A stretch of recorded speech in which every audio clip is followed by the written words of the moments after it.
Fasten your seatbelts. Maximum exposure's gonna be a bumpy ride. Crash and burn big time. A world record for skid marks.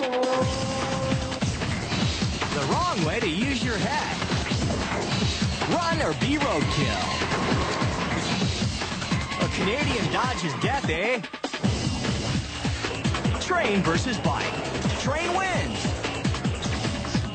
Extreme skiing, extreme pain. No shoot, big problem. And this stuff's so whack, it's shocking. Facing certain death and kicking its butt on extremely lucky dudes.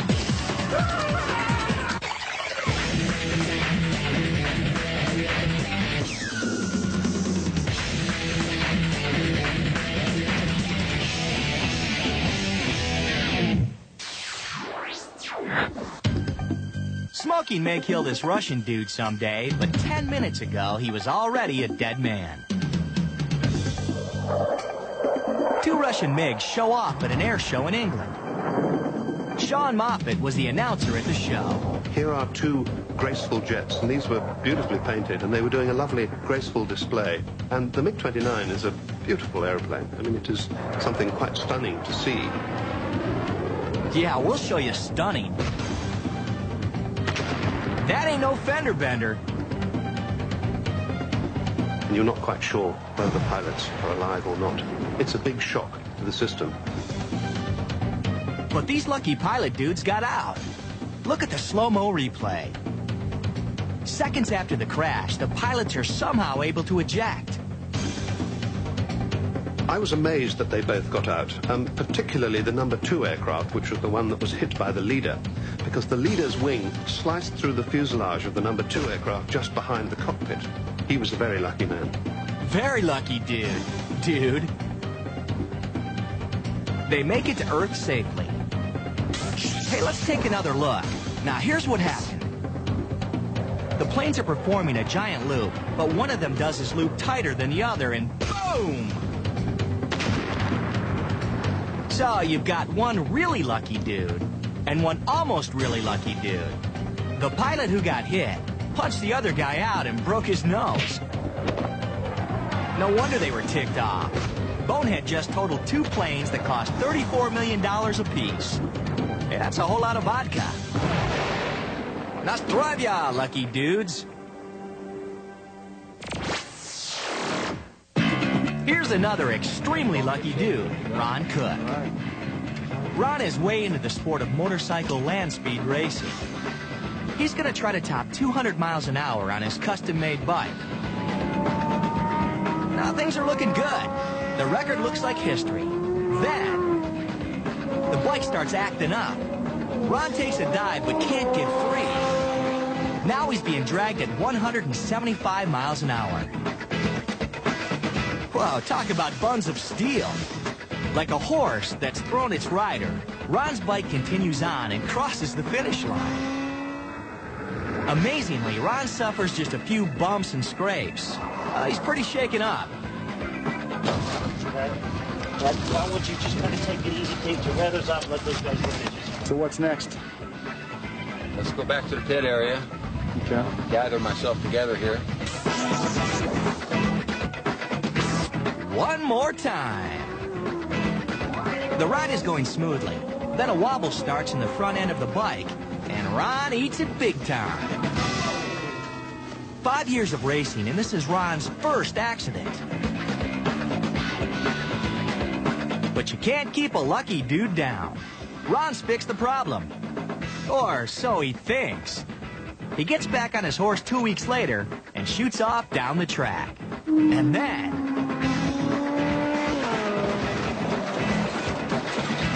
Rider down, everybody move. Now in slow-mo.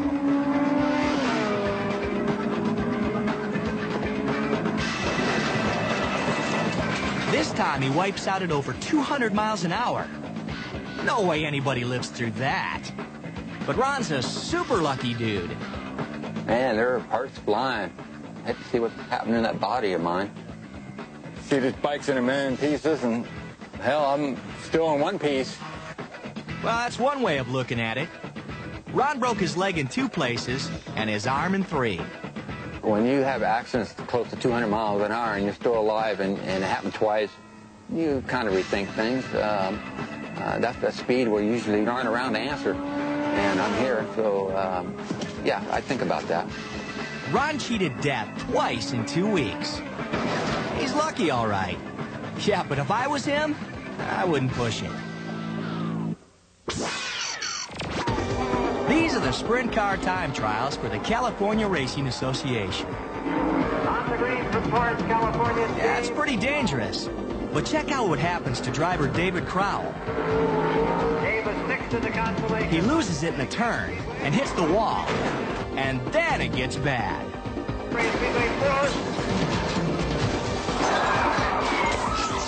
Once again.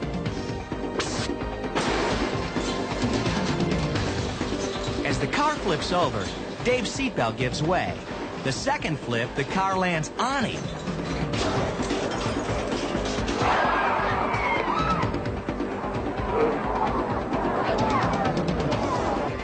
A rescue team is on the scene. It looks pretty bad. But Dave gets up on his own. Hey, he's alive! I didn't have any injuries. I really didn't feel any pain at all. Although once I was out of the car, I was afraid to move because I was afraid something was going to hurt. So I just kind of laid there until the ambulance crew took care of me. Dave's not only lucky, he's smart. He's bagging the racing thing for good.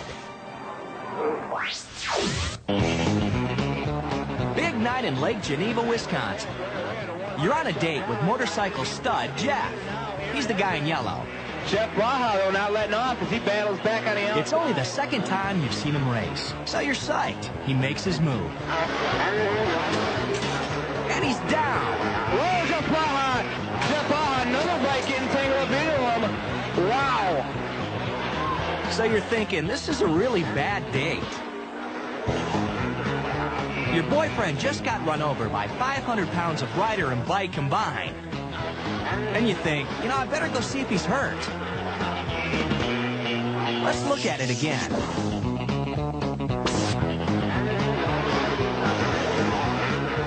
As soon as I came over the jump, I knew that the front end was a little low and I was going to hit the ground and it was going to hurt. I kind of just knew it was going to happen and braced for it, and I'm laying on the ground thinking everything's okay, and next thing I know, I'm getting another motorcycle on top.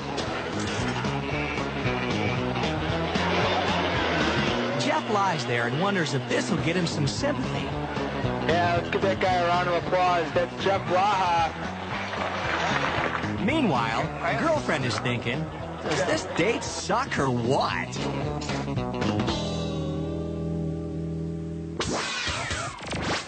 Here's our next lucky dude. He may not look lucky, but he is. 4th of July, Ogden, Utah. Skydivers land on the field. But Ralph Butler is headed right towards the crowd. He makes a move to avoid them. Then, let's see that again. He fights the strong winds. He misses the crowd, but doesn't make it to the field. His son runs over to check him out. Ralph's taken to the hospital. He broke both his ankles, his legs, his pelvis, his nose, and his eye socket. Well, I guess the wind had picked up. My memory isn't very good since the accident.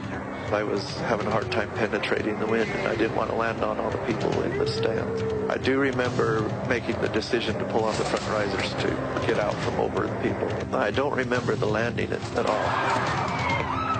Like any sport, especially in flying sports, you have to use your head, and I don't mean land on it, I mean...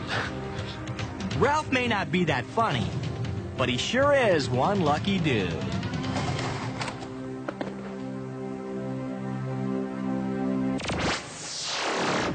Crashing at you next on Maximum Exposure. How not to be a hood ornament. Finally, something happens in Canada. Follow the bouncing skier. Want to win $1 million? Grow a mullet and throw a pass. hear that train a-coming, but I don't see it. And check out the exploding pocket rocket. We dare you to watch our super nasty Max X list of extremely lucky dudes. Wake up and smell the pain. You're on Max X.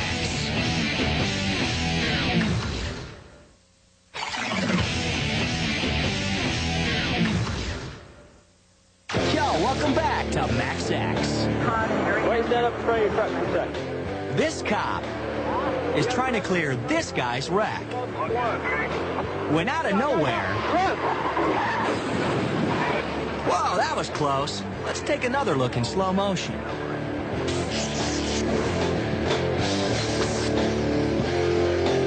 Two cars are involved. A white car slams into a dark pickup. Cindy McGregor was driving the white car. Well, I was heading straight for the cop car. And I just kept praying, please don't let me hit those people. Please don't let me hit that cop car. And for some reason, I barely veered off. Hey, let's go frame by frame. Now you see just how close these guys were to being hood ornaments. He really skies to get away from the death car. It was within a couple inches. I didn't know how close it was till later when I pulled the tape out of the car to view it, and it was really shocked to see that it was extremely close, especially for this other gentleman. That's the smile of an extremely lucky dude. Believe it or not, Canada is not always boring. Just spent a little time with Renee and Roger Curry.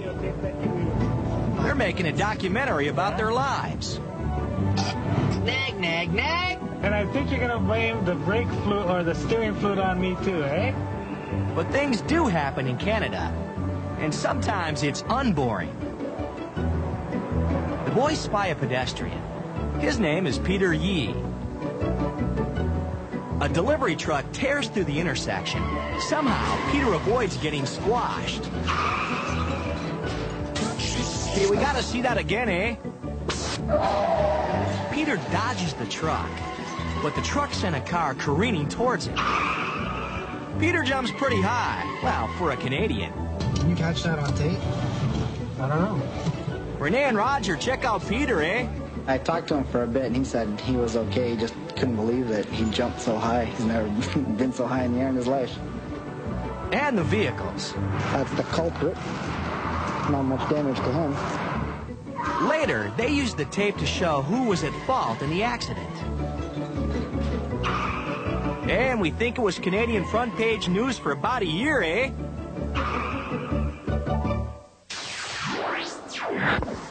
Hey, a train! It's the latest thing in Hua Hin, Thailand. See, people there don't know from trains. Watch the left of frame. A scooter shoots in, and bam! He goes flying. No movement. Doesn't look good for him. Slower and closer. You see, he doesn't look both ways and pulls out in front of the train. He tries to turn away, but it's too late. The train slams him into a pole and knocks him unconscious. He gets a broken arm and leg, and a wicked burn from his scooter's exhaust pipe. But Duzit Kangpai-boon is alive. Well, I was on my way to work. I was not looking left or right. I was in ICU for 7 days. I came to on the 7th day. So just why is Duzit a lucky dude? Here's why. But believe me or not, it might be some magic involved. Maybe spirits of those who passed away before. I believe that spirits blinded me at the time. So even though spirits tried to kill him with their magic, he survived. Let's just call him Duzit Lucky Kangpai-boon.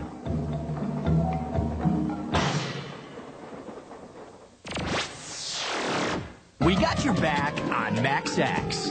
Next, what goes up must come down really fast. White guys can't dance. Nothing but hole. The sky is falling. Oh, it's just a guy. Snap, crackle, and plop. And if you don't think those dudes are lucky, see if you can handle our Max X list of extremely lucky dudes. We demand Max X.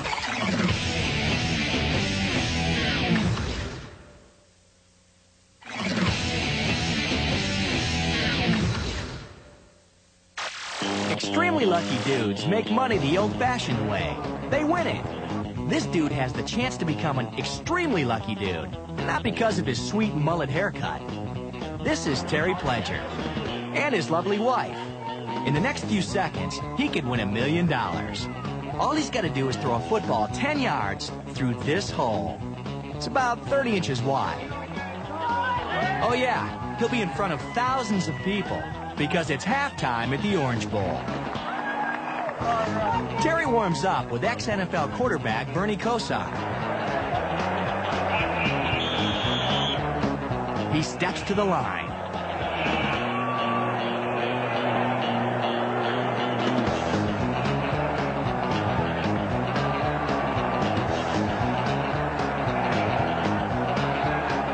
He fires. Nothing but hole! He's a millionaire. But the first person Terry hugs is Bernie? His wife's like, hey, what about me? Let's go back to the tape. John Elway never had form like that. He also never had a mullet like this. Terry's wife's pumped, mullet or no mullet. For this moment, Terry is a football god.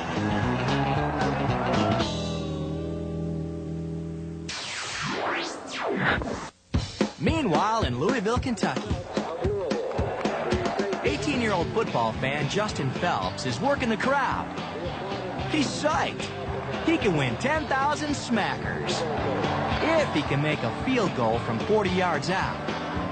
Even for an NFL kicker, that's no gimme. The kick is up. It's good! Hey, how about that? That's $10,000. Justin wins $10,000 and he goes nuts. When I turned around, I wasn't sure that went through. But once I heard the crowd's reaction, I was like, it must have fell through, and I just took off running. I just went running like a maniac down the field. I wasn't really thinking about the $10,000 cash, believe it or not. I was having fun with the fans. Here it is, a quick portrait of an extremely lucky dude. This is Bill Morgan. For a while, he was a very unlucky dude.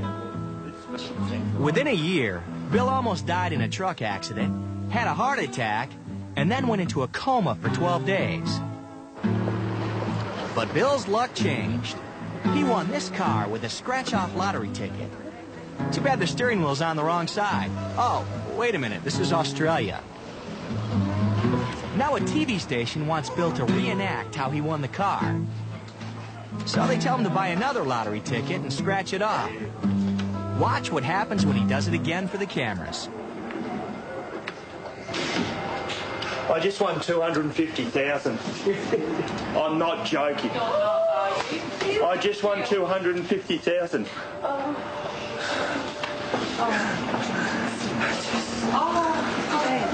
Please don't kill me.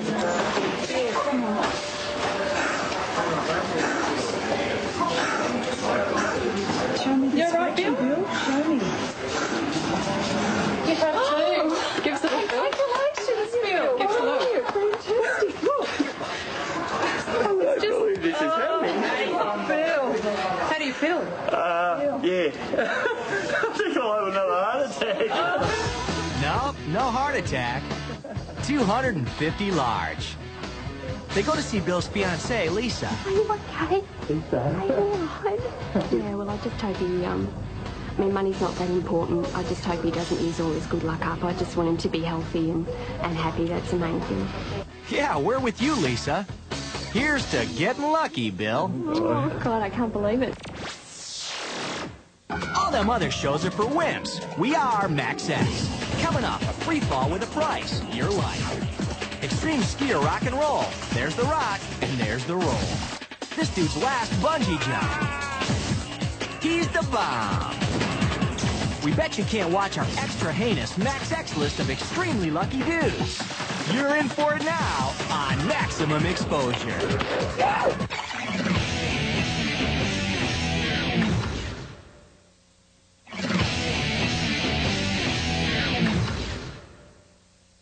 Coming at you with Maximum Exposure. This is Scott Lutz. Is he a lucky dude or an unlucky dude?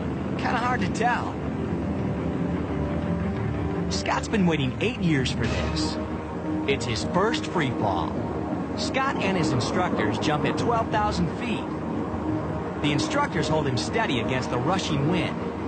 Scott is falling fast and loving it. Time to open that chute, Scott. He yanks the cord. The chute opens. Then it breaks away. Yeah, that's right. His freaking chute rips off, and the instructors watch him go bye-bye.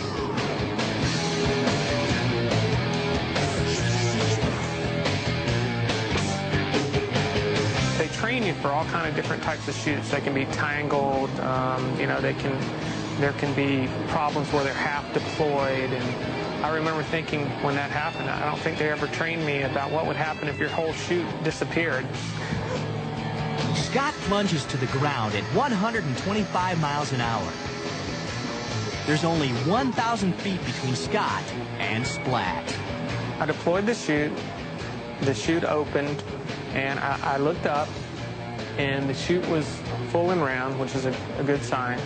But the next second, the chute was disappearing. I was going further and further away from it. Thought, I'm going to die. With only seconds left, Scott can't find his reserve chute open. I was falling upside down at about 125 miles an hour. One of my instructors was coming down trying to get to me, and they were pointing, and I saw the metal handle, and I grabbed onto it, and I thought, well, this is my last chance. If this doesn't work, then I'm dead. His reserve chute finally opens. It looks like he's lucked out. Now all Scott has to do is float gently back to Earth. Unless, of course, he's unlucky enough to hit some power lines. Well, there's Scott, and there's the power lines. Guess where Scott's going?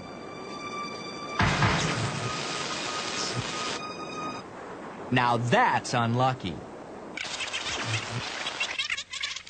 Power lines. They were just everywhere, and I could hear them. They were crackling, and I knew if I hit the pole, I would be grounded, I'd be electrocuted. And I remember thinking at that point, I'm going, you know, I just survived my chute malfunction, and now I'm going to hit power lines. And I thought, you know, what's next? I felt like Wile E. Coyote. Scott got zapped for third-degree burns on his leg and foot. He needed 2 skin grafts to repair the damage. How does he feel about skydiving now? I'm never going to jump again.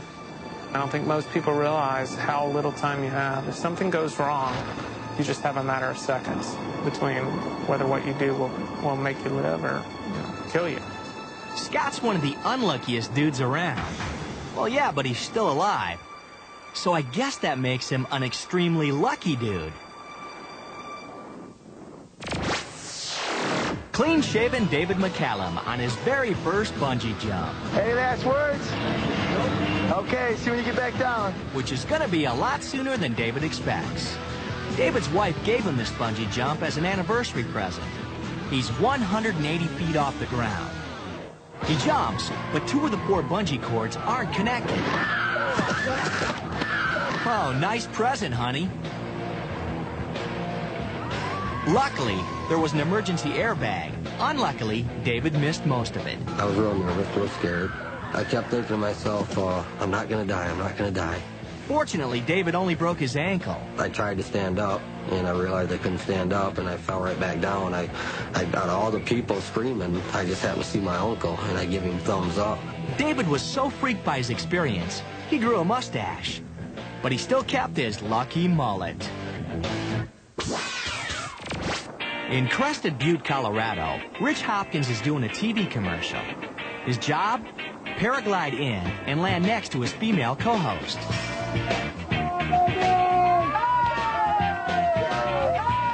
But as he gets closer, he gets in trouble. He's coming down too fast. He keeps his feet up to gain altitude, but it doesn't work. He hits the wooden fence with his back.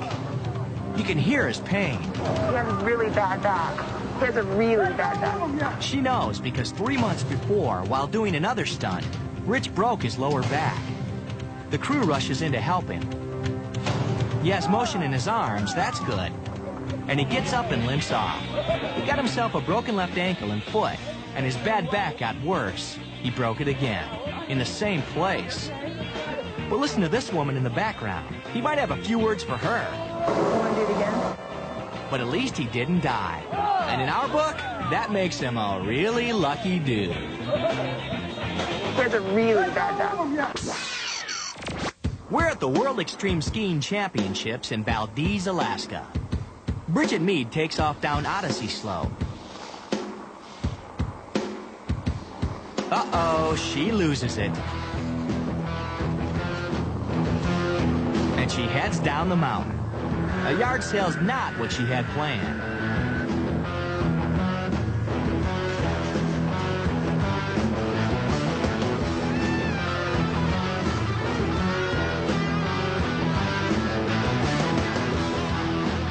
The cameraman is bummed. He's been falling for the last minute and a half. I got the whole ugly thing, and it turned my stomach. Obviously, we got an injury here. The rescue team gets her to a hospital.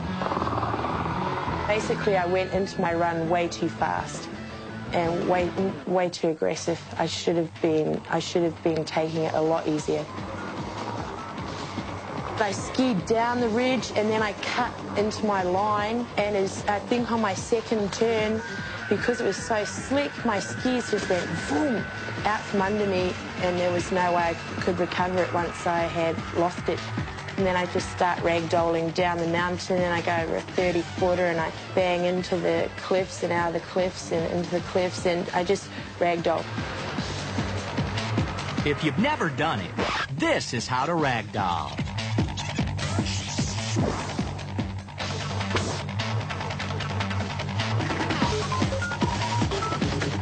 Bridget suffered head injuries, but somehow she didn't break any bones. My next memory is waking up in hospital and looking over my shoulder and seeing my dad sitting there, and I was just so relieved to see my dad there because I knew I didn't have to worry about anything, you know. After a fall like that, what does she think about skiing now? I think skiing's a fantastic sport, and I love it so much, you know. It's just such a great sport, and I get so much enjoyment out of it.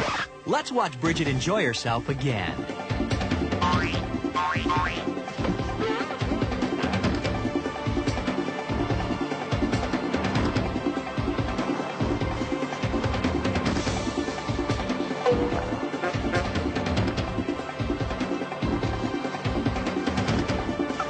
Hey, she survived, and she's an extremely lucky dudette. Max X gets you all worked up. Next, fight the power. Run for cover. Feel the burn. And do you have what it takes to survive our Max X list of extremely lucky dudes? You got your swerve on with Max X. I don't take the chances that I used to take.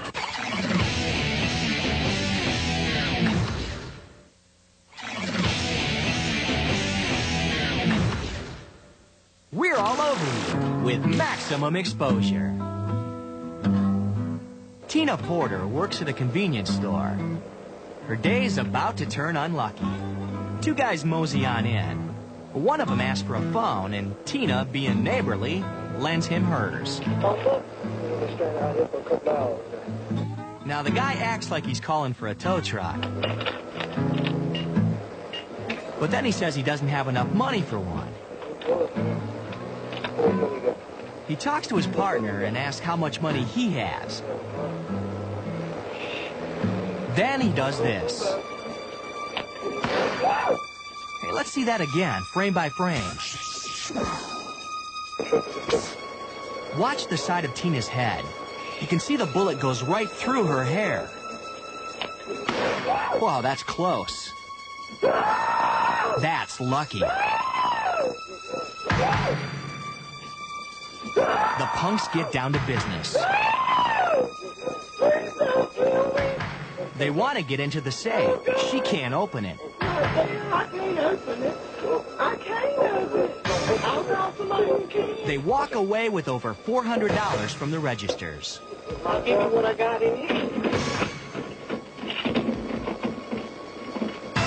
In spite of her ordeal, Tina's still polite. Thank y'all for not killing me. I got your baby. These perps eventually get caught. The shooter gets life for attempted murder. And Tina gets to keep her life. That's really lucky. Green Bay, Wisconsin.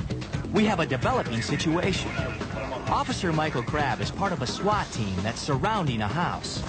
An ex-convict is barricaded inside. The SWAT team enters the premises. Officer Crabb plans to use a stun grenade to distract the suspect. He pulls the pin on the grenade. But the convict has broken a gas main, filling the house with explosive gas. The cops run out. They don't want to fire their weapons and possibly blow up the house. Crabb jams the pin back into the grenade, puts it back in his pocket. But the pin doesn't hold. He feels the grenade start to burn. He tries to put the pin back in, but it's too late. He collapses.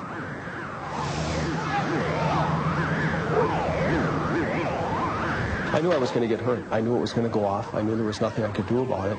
There was just about a 1.5 second delay, and just enough time for me to move my head backwards to get out of the direction of the explosion, and it went off. Check out the flames given off by the blast. Officer Crabb is taken to the hospital, where his leg heals. He gets promoted to detective. He's an extremely lucky dude. As for the suspect, we're thinking he's an extremely unlucky dude. Charlotte, North Carolina. Downed power lines set 2 houses on fire. Mixing water and electricity is a bad idea, so the firemen have to wait for the power in the lines to be turned off before it's safe to fight the fire. They call in line technician Ralph Ray. He has to shut down the thousands of volts that run through this line. He's a 10-year vet of the power company. He knows this line can kill. Ralph's a husband and a father, so he takes no chances. But a freak surge of electricity hits the line.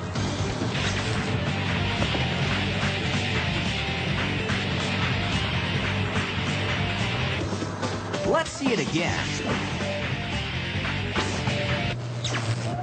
7,000 volts zap Ralph's body. He's dazed and confused, but he's alive. And I felt it all over my body, and it's just like something had a hold to me. And it was shaking, extremely hard. I just remember my life flashing before me from early childhood up to this particular time. And I remember saying to myself, I can't die like this. Ralph knows that he cheated death. Because I was taught by a man who had told me once that electricity was one of the most mysterious forces in the universe, and I find that to be true. It's also true that Ralph's an extremely lucky dude. Warning, don't watch if you're a wuss. It's our Max X list of extremely lucky dudes.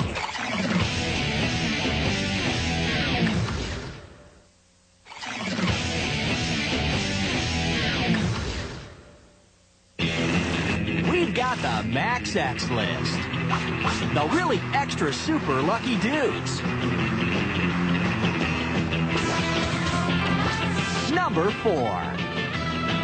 In Ursa, Illinois, you'll find 2 things: cows and an extremely lucky farmer.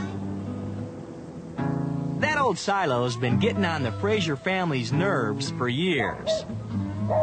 It's finally time to take it down. For them, it's a really big deal. There were a lot of neighbors and relatives and a lot of friends that were there to see this silo come down because it was a historical event. Diane's husband, Stan, and his farmer homies got ready to yank that sucker down. They'd knocked out every other brick and ran chains through the bricks that were still there, and then hooked those to a cable and hooked that onto the back of the bulldozer, which my husband was driving. Oh, this thing's built like a brick silo. They took and pulled at a straight-off angle, and the cable broke. We have a minor difficulty. And the silo just kind of sat down and looked like a leaning tower of Pisa. Is that how they got that done over there? It looks to me like she's leaning a little bit. That's when my father-in-law got the idea that maybe we should just take, since it was already leaning, take the bulldozer and just give it a nudge at the bottom, and then it would go on over. Logical, but not the best idea. The silo sure goes over backwards, right on the stand. What's going on there? Oh my God, I got 2 babies and no husband. I just thought he was gone. There was just no hope. All there was a big pile of rubble and a bunch of smoke. And he was gone. But Stan makes it out alive. Diane's real happy to see him. After I ran over to my husband, I remembered I'd left my little boy in the car. So I ran back over there real quick and got him, and he looked up at me with those big eyes and says, "Is my daddy dead?" And I could say, "No, Daddy's not dead. Daddy's fine." I realized what could have happened, when they come running up. There was a tree in the center of the silo, and that's what helped break the fall. Stan learns his lesson. I don't take the chances that I used to take. And if he stops taking chances, Stan will stay a lucky farmer dude.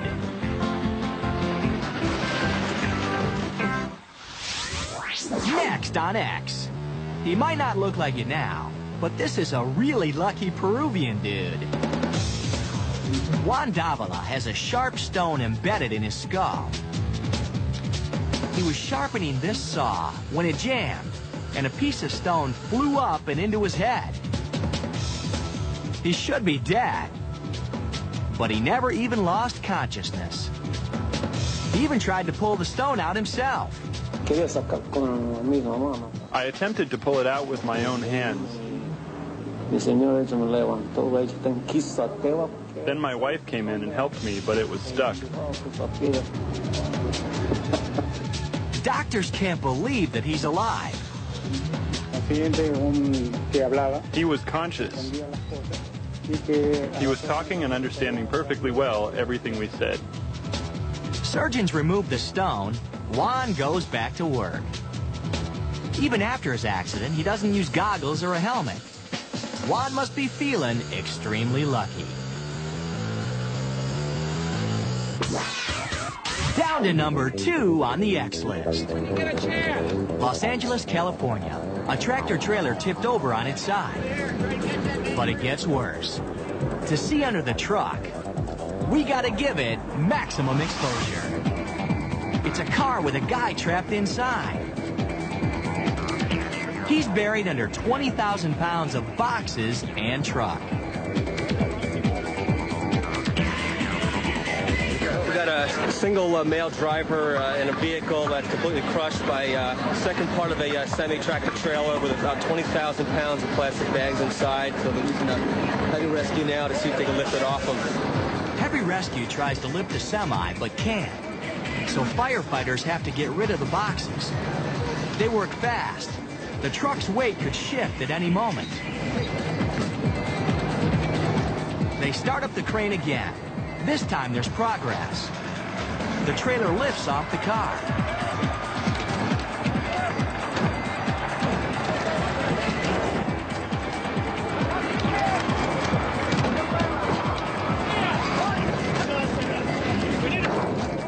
Get the jaws set up! The firefighters can't get the door open, so they bring in the jaws of life. Watch your shit, what's just going on here, guys? Be real careful. Finally, they get him free, and he's able to walk on his own power.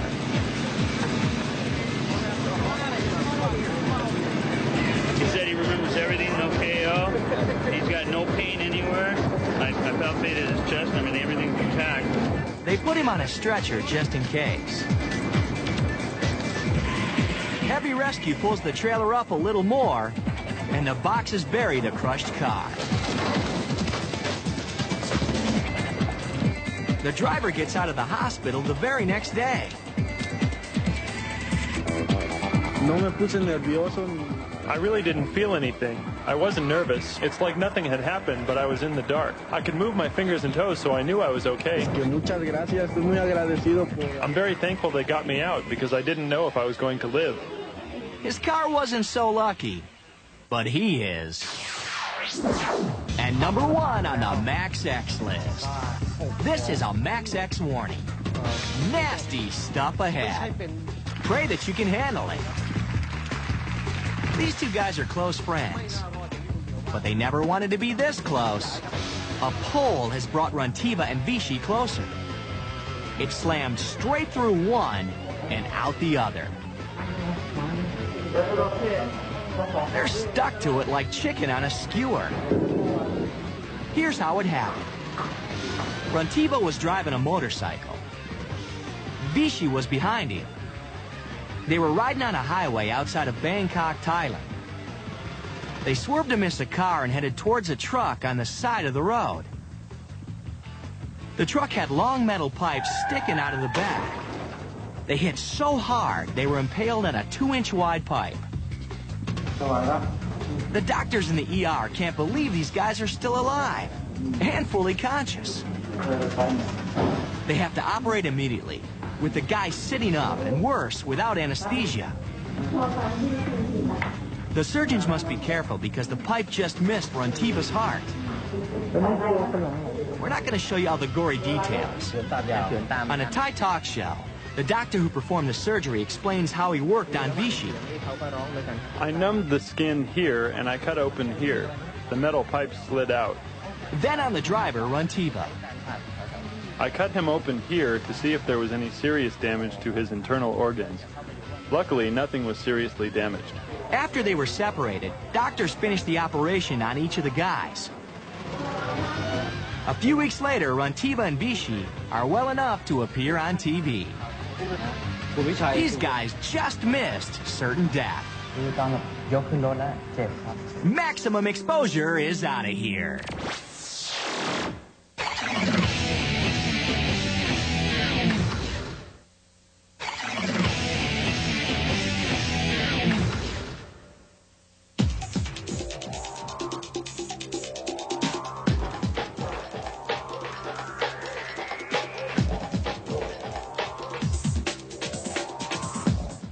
Roll call is over. Now it's time to hit the streets with the men and women sworn to serve and protect. It's next after the break here on KVOS.